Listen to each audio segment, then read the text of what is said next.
Hola, my beautiful humans. This is Jasmine Castillo, and I bring stories and cases from the people of color community, bringing awareness of murdered and missing Indigenous women, girls, two-spirits, the LGBTQ community, Asian American Pacific Islander, Black Indigenous people of color. These are their stories. So, welcome to Hands Off, my podcast.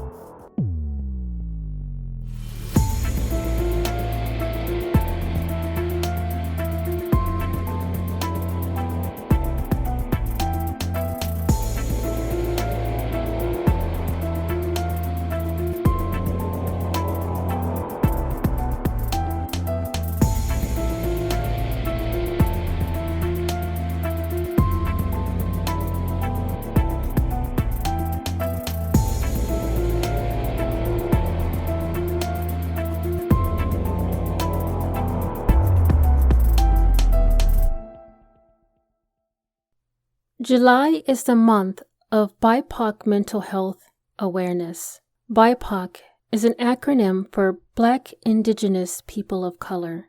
There is a strong link to Black Indigenous people of color's mental health. Here's why I like to hit on this. Nearly 1 in 5 American adults will have a diagnosable mental health condition at any given year.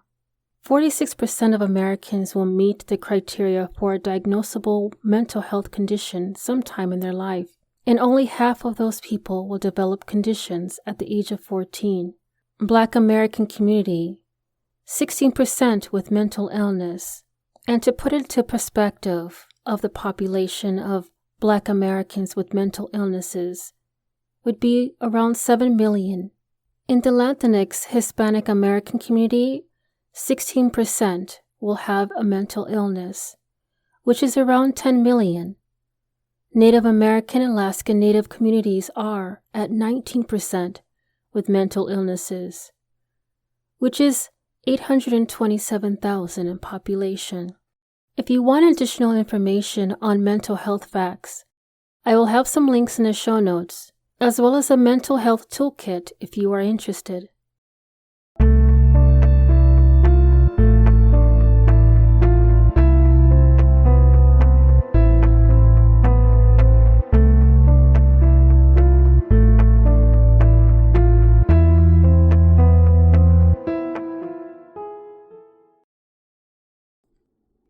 This is a quote that really caught me off guard. Quote, "Libations poured in remembrance, balloons released into the sky, ritual and procession, pomp and circumstance. It's an affair when Black people die." When it comes to a lost loved one, specifically in the people of color community, we pour a little extra alcohol and hopefully to ease our grief and sorrow. Balloons symbolizing the rising of their spirits to heaven or to a greater place, no longer in pain or suffering of this cruel world, a ritual that is continuous, and it seems like a constant deja vu, seeing this play out over and over and over again. When a life of a Black man, woman, child is snuffed out. When I spoke to Fallon about her brother Andre, it was a story that I've heard too often. It plays out like a broken record in social media, in news broadcasts. But this is a story that has never seen the light of day.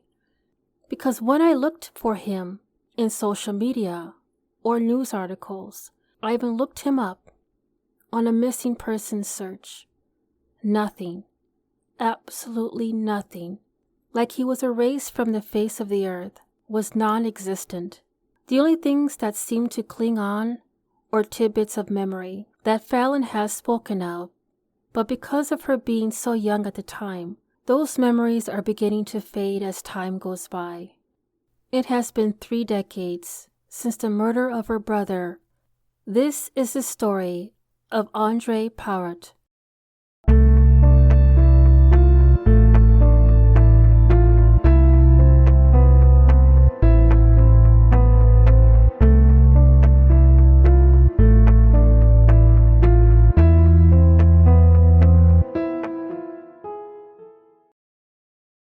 In the beginning of my podcast, I have so much fire, and the same fire that I have today in helping the lost voices be amplified on my podcast.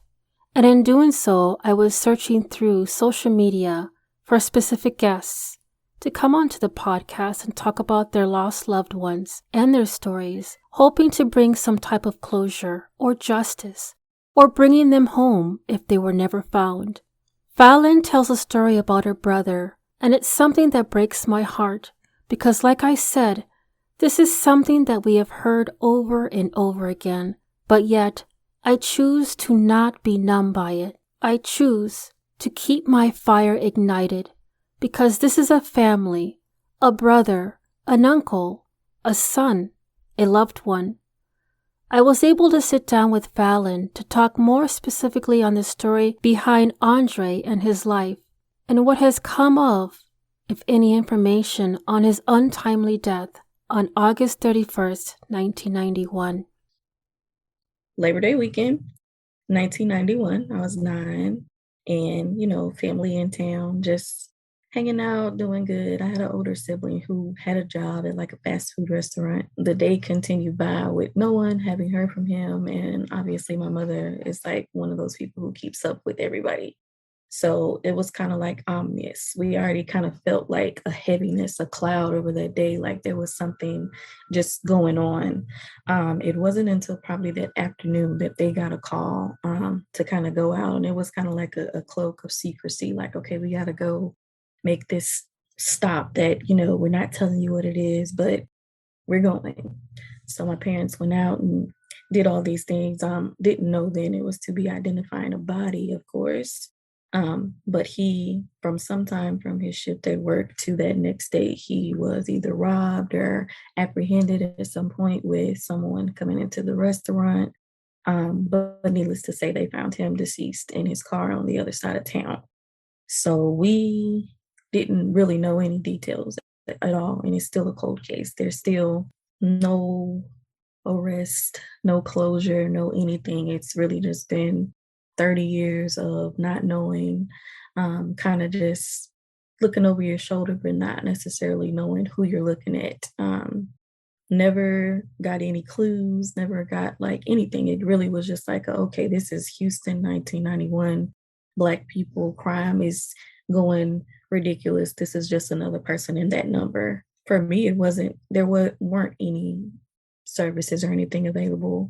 And it kind of was like a be quiet situation for me. Like I felt like I had to really just throw myself into like my studies and reading books and just kind of focusing on other things to kind of stay out of the way because I could see all the stress and like having to go to different interviews and go to different places and talk to different lawyers and doing all these different things that my parents were having to do just because, they're closing out affairs and having to deal with all these things. So my first instinct was to just be quiet about it. Like, don't talk about it. Don't say his name. Don't ask too many questions. Just kind of sit back and try not to cause any trouble because like this is already brewing. Like you don't want to start anything else that's going to upset anyone or be as disruptive as finding out that someone has been shot and killed. So I turned into my schoolwork, just quiet. I kept it very quiet for many years.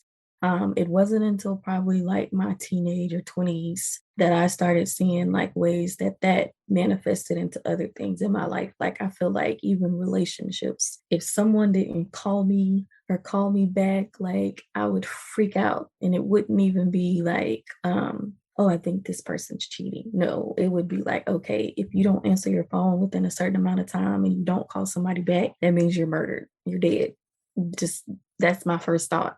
And that really just caused like a lot of anxiety, a lot of paranoia, a lot of just disruptive relationships just based off of me having manifested that whole idea that not hearing from people means that they've been killed.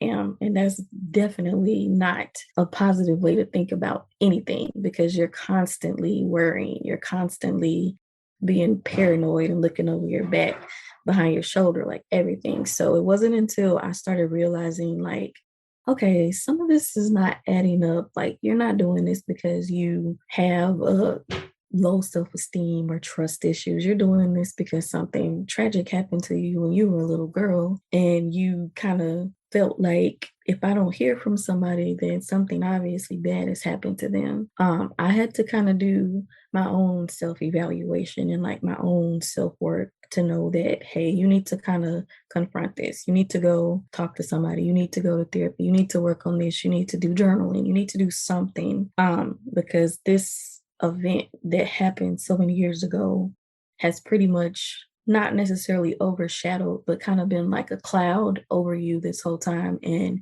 you never really quite came to terms with it. There was no closure, especially when you're like 9, 10 years old. Like you don't even know what closure looks like. So just kind of having to go through that with like a hush or like a sense of can't talk about this, can't ask too many questions, don't want to upset anybody, don't want to, make anyone mad or anything like that. It gets heavy. There are so many levels of trauma that a family goes through. There is a thing called intergenerational trauma, and that refers to the trauma that is passed from a trauma survivor to their descendants. It is also referred to as transgenerational or multi-generational trauma. The effects of intergenerational trauma can be seen by many symptoms similar to post-traumatic stress disorder: hypervigilance, anxiety, and mood dysregulation, high anxiety, panic attacks, nightmares, insomnia, as well as issues with self-esteem and self-confidence. Intergenerational trauma occurs when a trauma is passed down between generations. This is something that has affected people of color community, racial trauma, and other systematic oppressions. There has been many papers researching that our genetic material manifests in our body. The way our genes determine everything from what we look like to what diseases we may be predisposed to have. This is also called epigenetics. When someone has a trauma experience, that DNA responds by activating dormant genes. It helps them to survive a stressful situation, like fight, flight, freeze, or fawn response. Instances of conversation with my guests, mostly female guests, who were people of color, who have also kind of hinted on their past and what type of struggles they had gone through. And one of them particularly hit me deep. And she was talking specifically about intergenerational trauma and things that had dealt with through her generations, her mother and so forth. Her ancestors had gone through it, and she carries on that same type of trauma throughout her life because of what has inflicted upon her ancestors. And it just kind of clicked. It just like, this is a calling that I have. It's a dire need. And I started looking up in podcasts to see if there was anything like that out there.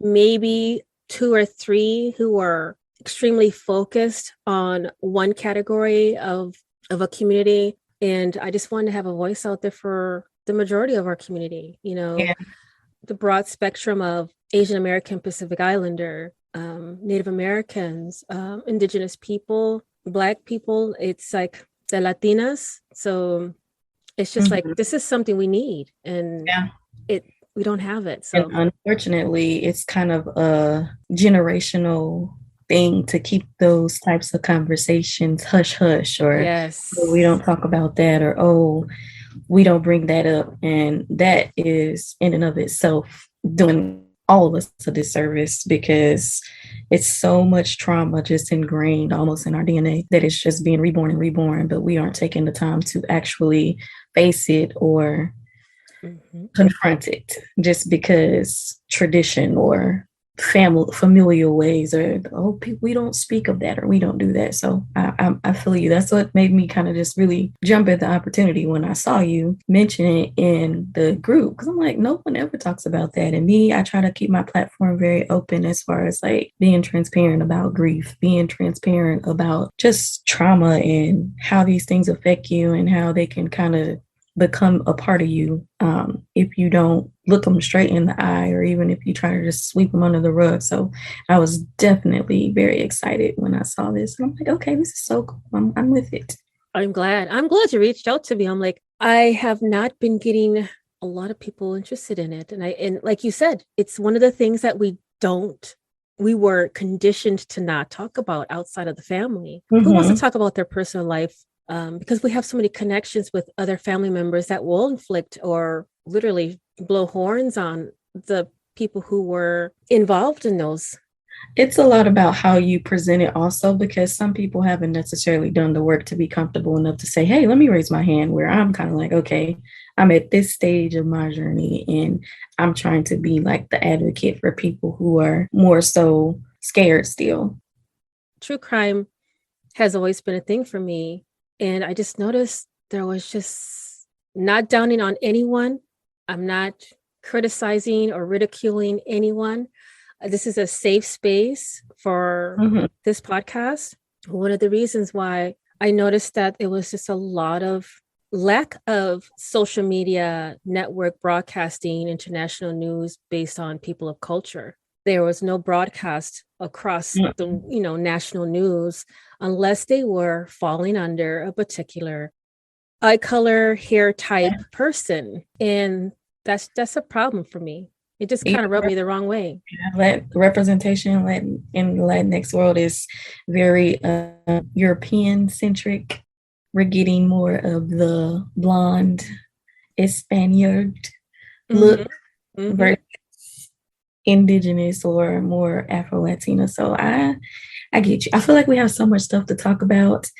You've just said that we have in common that doesn't even have to do with like this moment. I know we're like way off topic, but yeah, we'll have to talk offline too. Please redirect me. And if you want to take the floor on a little bit more about your story about your lost sibling and how they lost their life in regards to the gun violence and how you handled it and how you came out of that, kind of your journey.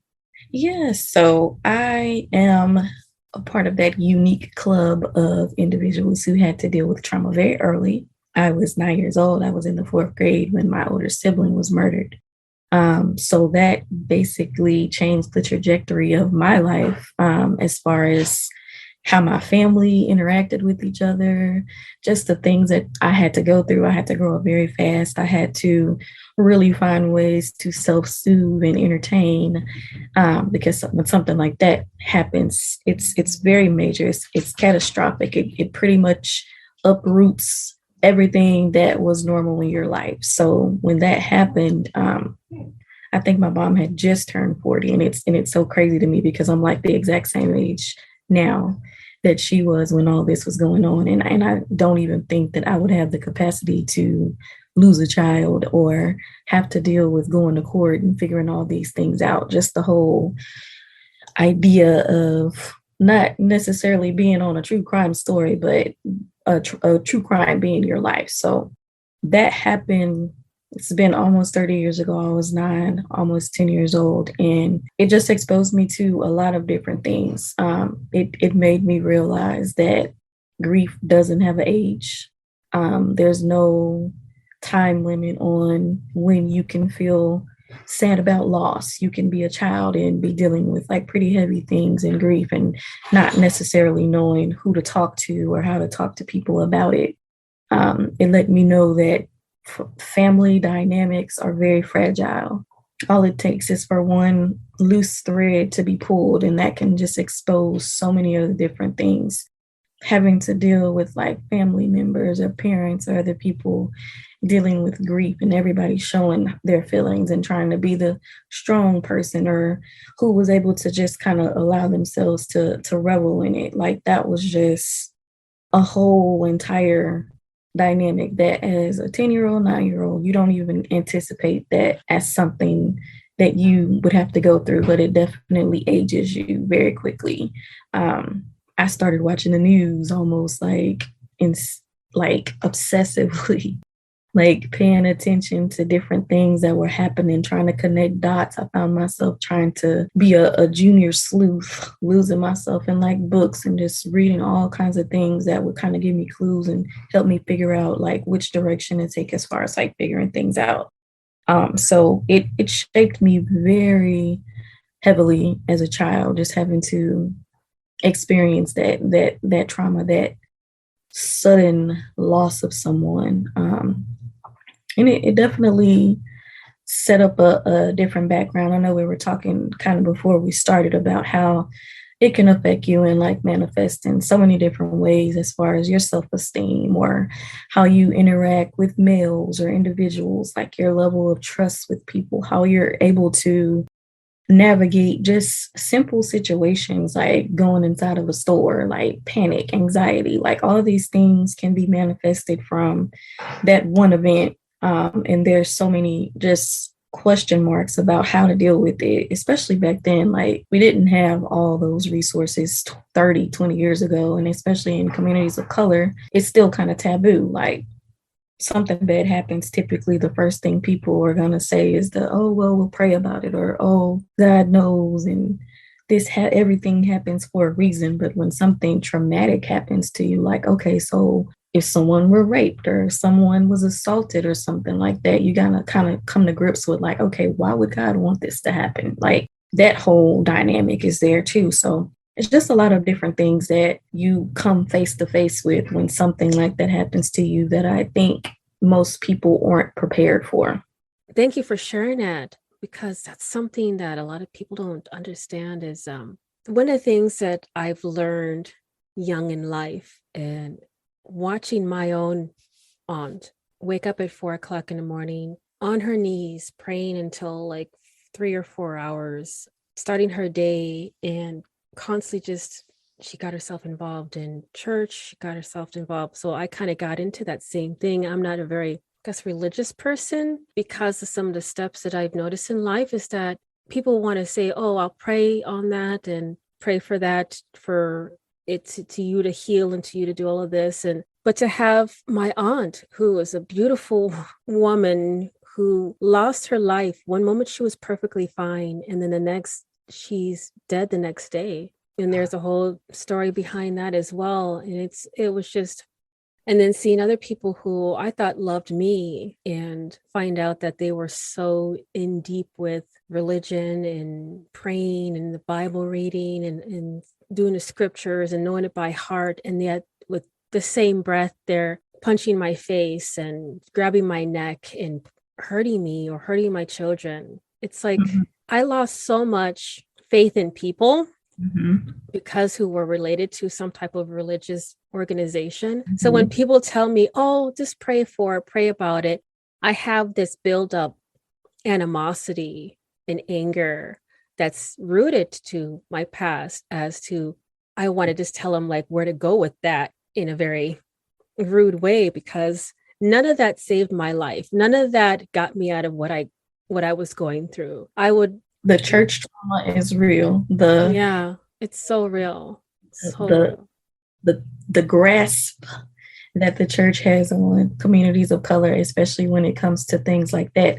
Like it's so easy to rejoice and be happy about the good things, but then when it comes to like the bad things of life happening, that's when I feel like we're kind of left out there just to kind of fend on our own. It's more so like a band-aid versus like a remedy. So I feel you. I feel you hard. And it's like when stuff happens, it's like hard, like it's your instinct. It's always just instinctual, just to just be like, oh, well, this happens for a reason. But to somebody who's in the midst of their trauma or the midst of losing a relative or the midst of witnessing just a horrific crime, I feel like it can sometimes be insensitive. Like, yes, lean on my faith and all these. I believe in God. I know that He's going to do what's best for me and all of these things. But we need to, especially Black, brown people, really seek out outside remedies. Some of these things we genuinely need help with. Then it's not just the band-aid of a prayer. Sometimes it's the action. It's the speaking about it. It's the conversations. It's the going to the therapy to discuss it. It's the going to a peer group or something. Like sometimes it's just more needed. And I really wish that like Black and Brown Indigenous communities would be more open to it versus kind of hush hush in those situations, and silencing each other, instead of wanting to really dive in deep, and discuss the pain and the trauma and what really happened. Like, why did this person do this? Like, XYZ, like, what was the root of it? Like, was this person sick? Was this person ill to be committing this type of crime? Like, why would they do that? Okay, and now we got to deal with the rehabilitation of the victim. Like, now we got to make sure that the person who dealt with it all, who suffered the brunt of whatever mistake or action that was taken, like, it's so much work. It's so much just empty space.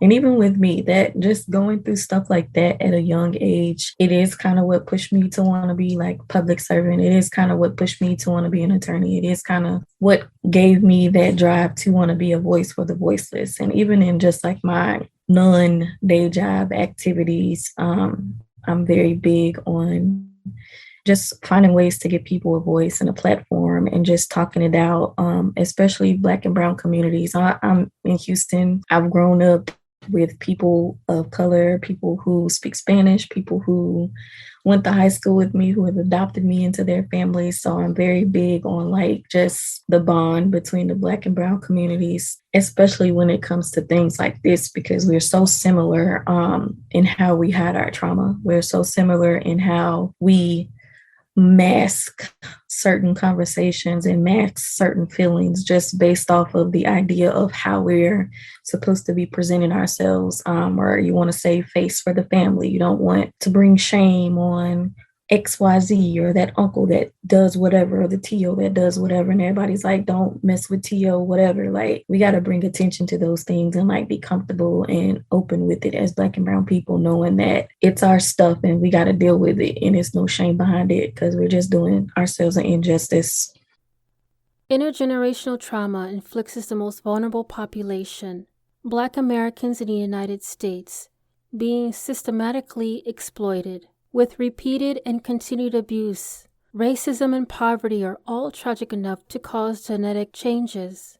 This would consist of seeing or being part of a domestic violence, sexual assault, sexual abuse, hate crime, or any other acts that can result trauma. I'm just grateful that I met the right people or had friends who had taken steps to kind of face other things that had happened to them that made it normal or like normalized it for me.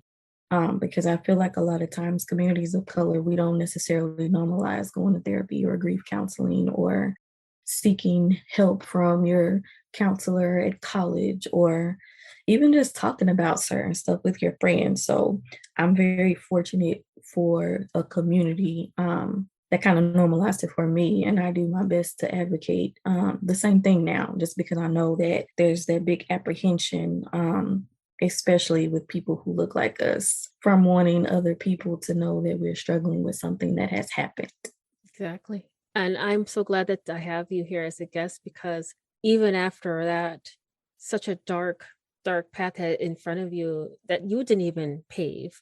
It was just something that became part of your life and you just had to deal with it in a way that no other child should be even dealing with at such a young age. I don't think anybody should be dealing with this at all. And Mm-mm. having your sibling is still a cold case, it's just beyond me. And then saying it to you are just, oh, it's just it's a statistic because we being of people of color community is just another number, you know, Mhm.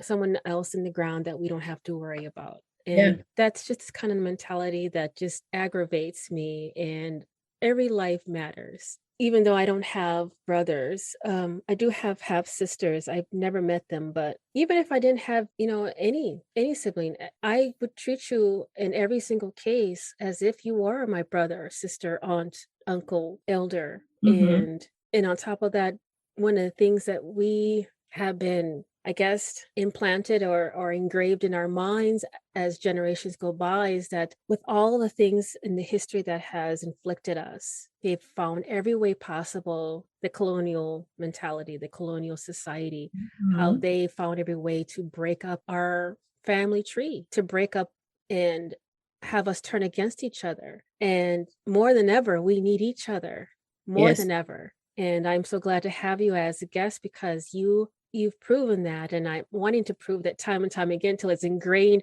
it's rewired in our minds, it's rewired our descendants into our Mhm. children that are currently here on earth that that's not going to happen anymore. It's going to Yes. stop here. All these different types of intergenerational trauma and the colonial society mentality is going to end with us. Yes. And is to have a strong family and community foundation and to have trust and support and love starts with them. Mhm. And I'm so glad to hear that you've also got more involved as you got older. You became yourself an attorney and a writer. So tell me Mhm. that journey. I would love to hear that as well. Yeah, so I spent a lot of time going to attorney's offices when I was younger, just basically dealing with like that whole situation, civil liability, and all of that. Like, I spent a lot of time at court and in law offices. I hadn't really thought about being an attorney myself, but it was always kind of like in the back burner as something that I thought I could do or that it was kind of like destined for me to do. Kind of how I mentioned, like reading was like my safe space during all that time. So was writing. Always been an avid writer, always been a storyteller, always been someone who found comfort in the pages of books. So those kind of career paths were natural for me. When I went to undergrad, I had the privilege of interning with the Louisiana Legislative Black Caucus, and I saw nothing but like people who look like us, who are lawyers, who are state representatives, who are senators, who are doing all these great things. And it kind of snapped in my head like, hey, they are similarly situated and look like me. Why can't I do this also? So that was kind of like the fuel behind that. Obviously, the representation of lawyers that I was seeing as a child were not Black people outside of maybe on television show, and that's like two shows. Representation was not necessarily there for us. So just being immersed and submerged into a place and a space where Black people were actually in the courtroom and not as the defendants motivated me. So I pursued that career in law. In the midst of being an attorney, I found that helping people sometimes creates places where your energy becomes kind of stagnant. So you have to have an outlet. You have to have like something for yourself that's going to be like your self-care or your peace or just your passion project. And that's when writing kind of came back to the surface for me. I felt the need to just give myself the opportunity to be vulnerable and like share the thoughts that had been on my mind. So I was able to put a collection of poetry out into the world. And after that, it kind of opened up so many doors for me because people were able to see that you can be an attorney or you can be a professional, but also have vulnerability, also have dealt with traumatic things in life, also have lost things, also have been in positions where you weren't just your best self. So that writing for me, it just felt obvious that I had to do it just because I knew so many other people who were out there who may not have had the courage or the strength to kind of share their voices the same way that I was blessed to be able to. So those two things kind of were like my penance, my self-care, my duty. I felt obligated to help others. Even with my career choice, I am a legal aid attorney. So all of my clients are unable to traditionally afford an attorney. They're all cases for people who are living at or below the federal poverty guidelines. So I'm still in the trenches. I'm still trying to be a voice for people who look like me, people who may have grown up in worse conditions than I, but still recognizing that they need an advocate and someone to be a voice for them. So that's my whole jam. Like I'm very pro voice for the voiceless. And I've just built like my own platform based off of that and really just doing the work, trying to facilitate healing and just trying to recognize that I'm not the only little girl who lost somebody. I'm not the only little girl who had to see their parents crying and going through so many things. And there are other people like me who may not have been fortunate enough to have been blessed with the community at an early age like I was. So I want to be that beacon, that shining light to let people know that, hey, there are other people like you and we got each other. Wow, it's an inspirational story. I am like glowing with pride, even though I've only met you just this time, to hear your journey and how you've been successful in using something that was just so destructive and tumultuous in your life, and you created something so beautiful. I commend you for continuing on that journey. I know it's a hard journey. A lot of things in our lives, we don't anticipate on doing Yeah. these particular things until it actually comes as a calling, or as a you one moment you just it becomes part of your drive, your passion. And I am just like so happy to have you as a guest to express your story and how you came from a young girl to a wonderful, beautiful woman on a journey to continue on the work that needs to be duly needed, that's duly needed. So Thank you. that's awesome. I wanted to know a little bit more about Fallon and what she has done in these past years. Here is what she had to tell me. Creatively, with my poetry and with my writing, I usually use Fallon Hamilton, and that's just my, I guess, pseudonym or way Mhm. to distinguish my writing life from my attorney life. But some of the work that I've been doing is kind of highlighting the grief journey just for the Black experience. So I have some links on my website, which is www.frenehamilton.com, where you can read kind of a series that I started, which has also been picked up by the Mississippi Free Press newspaper. And it's just basically grief in my Black experience. And it talks a little bit about the details of what happened and kind of gives a little background on that. So I can definitely send you that or lead you to it or email it to you, just for more background information on that. But yeah, I try to be as transparent as I can. Instagram is usually where I put most information, and that kind of highlights the work that I've been doing. Even outside of just like attorney work, I have an organization that I founded with one of my friends called A Tribe Called Manifest. And it is basically in existence to build a bridge between Black and Brown women, just so that we can have a safe space to be vulnerable and to pour into each other. And I feel like just growing up as a Black woman or growing up as a Latinx woman is such a similar but different journey, and that we have so much that we don't know about each other. It's kind of the same. So that organization just exists to be that umbrella that to put us all under it together so that we can kind of be safe from the rain together. But yeah, I just think that what you're doing is so important and just so brave, because so many people, especially women of color, Black, Latinas, all like we're always put into spaces where they're either saying we're talking too much or they don't want to hear what we got to say. So just to have this platform to be talking about people who otherwise would remain nameless in this world just based off of the color of their skin or like the situations surrounding their demise is so dope. And I'm just happy to have been able to chat with you. And I look forward to all the work that you're doing. And anywhere that I can help, I am always down, definitely available, because I respect the platform and see the importance of what you're doing. So thank you so much. Thank you. Wow, it's been an honor. Like I said, thank you so much for that last thought that you had on me. I try to accept all compliments, but I wasn't expecting you to say that. So thank you.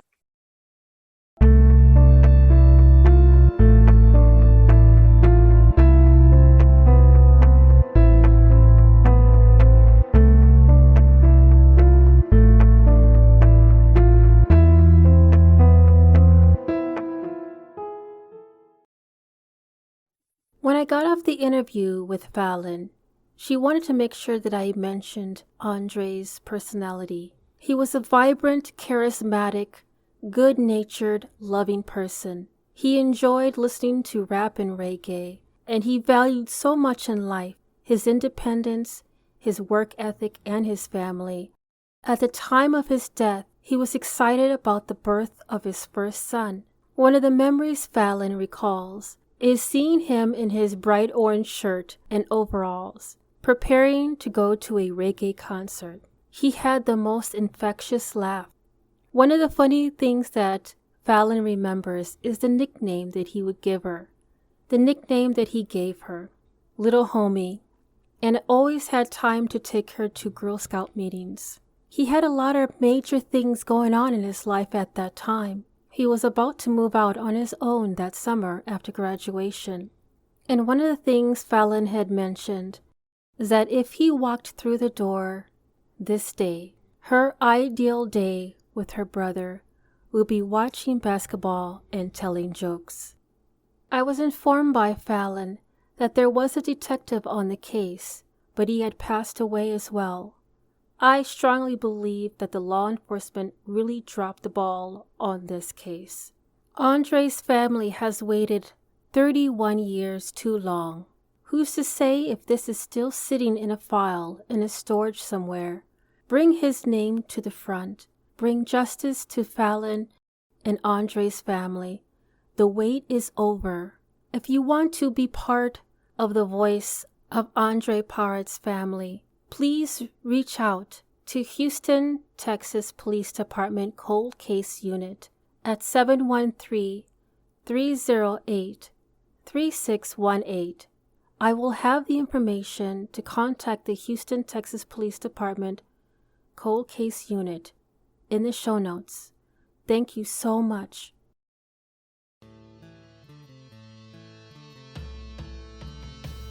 Thank you for listening to Hands Off My Podcast.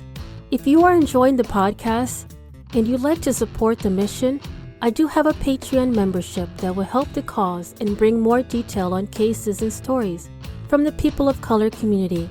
If you yourself has a lost loved one or a story suggestion, please don't hesitate to contact me at email handsoffmypodcast@gmail.com.